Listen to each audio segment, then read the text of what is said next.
Entrepreneur de longue date, pionnier du numérique en Belgique, patron des patrons à la tête de l'Union Wallonne des entreprises.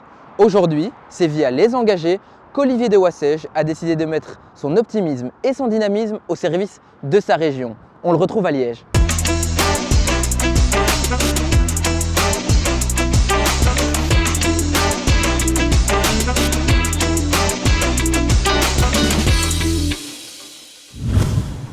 Bonjour Olivier. Salut Isma, ça va? Tu vas bien? Oui, toi? Très très bien. Alors, où est-ce qu'on est ici concrètement? On est à la Grand Poste de Liège. Ouais.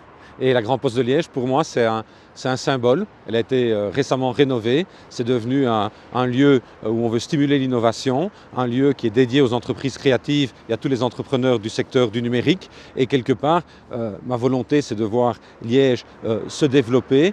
Liège a un passé extraordinaire qui est basé sur un tissu industriel qui a un peu souffert. C'est le moins qu'on puisse dire. Et la Grand Poste, pour moi, c'est le symbole de cette reconversion, de cette avancée basée sur de nombreux atouts, dont notamment le fait que tous les habitants y croient.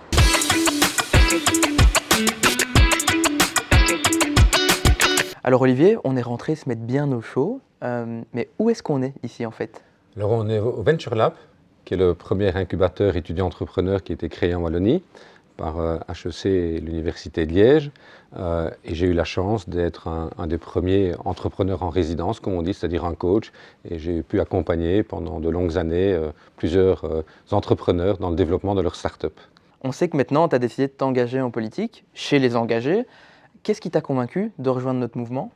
Alors c'est évidemment une combinaison de plusieurs éléments. Le premier élément qui a été fondamental pour moi, c'est les personnes.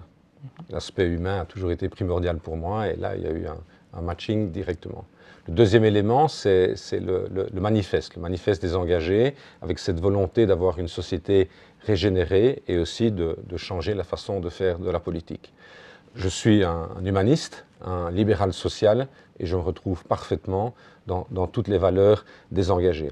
Et finalement, c'est tout ça qui m'a convaincu de continuer à travailler, à continuer à aider le développement économique de la Wallonie et c'est ce qui va continuer à donner du sens à mon parcours de vie.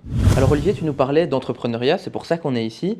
Ça a fait une transition parfaite avec ma question suivante. C'est quels sont les grands combats que tu as envie de mener maintenant que tu t'es engagé en politique? Ma première priorité, c'est de valoriser celles et ceux qui bossent en augmentant les bas et les moyens salaires nets. J'en ai marre, quelque part, qu'on déconsidère la classe moyenne, qui est toujours la vache à lait des politiques, qui gagne toujours trop que pour bénéficier d'aides ou d'avantages et qui est toujours bonne à payer trop d'impôts. Ma deuxième priorité, c'est de travailler, d'aider les entrepreneurs et les indépendants à les remettre au centre du développement économique et de la prospérité. Ça passe par plusieurs mesures.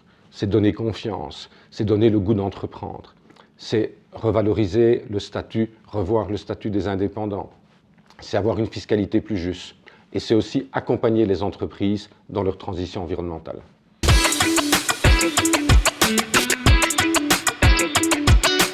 Alors Olivier, on est encore dans un autre endroit ici. Où est-ce qu'on est concrètement? On vient du Venture Lab et on arrive dans une entreprise, TrustUp, qui a été incubée, qui a été créée au Venture Lab, créée en 2017. On est en 2023, ils sont 60 personnes, ils ont des bureaux ici à Liège, ils ont des bureaux en Flandre, et ils ont des bureaux à Lille. C'est quand même extraordinaire comme développement en quelques années, tout ça pour un étudiant qui a décidé de créer sa boîte. C'est assez fou effectivement, et on reparle encore de ce monde de l'entreprise.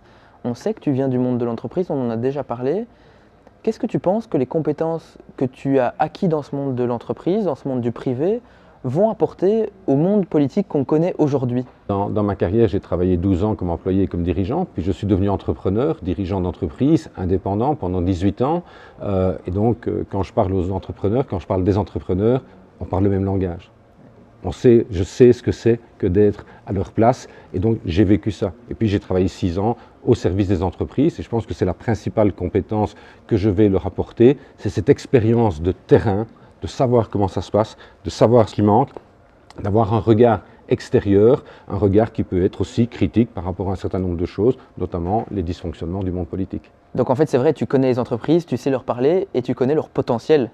Absolument, on doit remettre l'entreprise au milieu, on doit remettre l'entreprise comme un moteur du développement économique, social et environnemental d'une région. On a besoin de plus d'entreprises qui soient plus grandes. On doit revaloriser l'entrepreneur, l'indépendant, mais aussi tous les collaborateurs qui y travaillent. Alors Olivier, ces dernières semaines, il y a beaucoup de personnalités de la société civile qui ont fait le même choix que toi, c'est-à-dire celui de rejoindre les engagés. Qu'est-ce que ça t'inspire, toutes ces arrivées aussi rapidement? Mais d'abord, la conviction que je ne me suis pas trompé. J'étais le premier, et puis j'ai été évidemment impressionné de voir que beaucoup d'autres ont été annoncés après moi. Ça a conforté, ça confirme l'idée que les engagés, c'est un mouvement participatif, un mouvement citoyen qui a décidé de s'ouvrir à la société civile et de faire appel à des experts extérieurs. Et quelque part, en termes de timing, je pense que c'est vraiment le bon moment et qu'il y a une place pour le centre, entre les conservateurs de droite accrochés à leurs privilèges et les conservateurs de gauche qui ne veulent pas remettre en question leurs acquis. Eh bien écoute, Olivier, c'est sur ces belles paroles qu'on termine cette rencontre et cette visite. Merci beaucoup de nous avoir fait visiter tous ces lieux à Liège. Pour rappel, tu seras candidat tête de liste pour les élections régionales à Liège. Je te souhaite beaucoup de courage pour la campagne et pour mener tous tes combats. Merci. À bientôt. À bientôt.